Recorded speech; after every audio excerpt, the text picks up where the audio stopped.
Во рамки на учеството на петото издание на дипломатскиот форум во Анталија, председателката на државата Гордана Силјановска-Давкова се обрати на панелот на лидери на тема мапирање на иднината, управување со неизвестностите.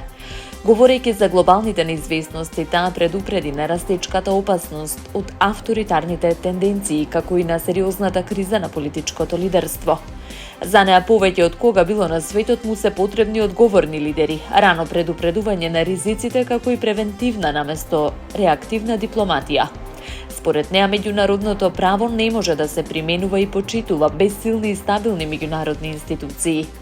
Таа укажа на неодложната потреба од длабока реформа на Обединетите нации, но и на Европската унија, со оглед на фактот што обете беа формирани како неопходни мировни проекти, а се соочуваат со војна.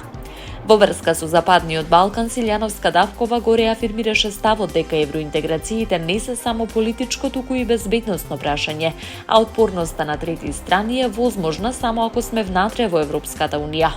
Уште еднаш укажа дека спротивно на основните европски начела и принципи вградени во конститутивните документи на Европската унија е членството да се условува со приговори за идентитетските прашања, култура, историја и јазик. На панелот учествуваа и председателот на Казакстан и премиерот на Грузија. Дискутијата ја модерираше поранешен министер за надворешни работи и пратеник во големото национално собрание и шеф на турската делегација на НАТО. Панелистите ги искажаа своите ставови за клучните глобални предизвици и неизвестности со кои се соочува меѓународната заедница во 2026, со фокус на прашањата за геополитичките тензии, економската нестабилност, климатските ризици и безбедносните закани.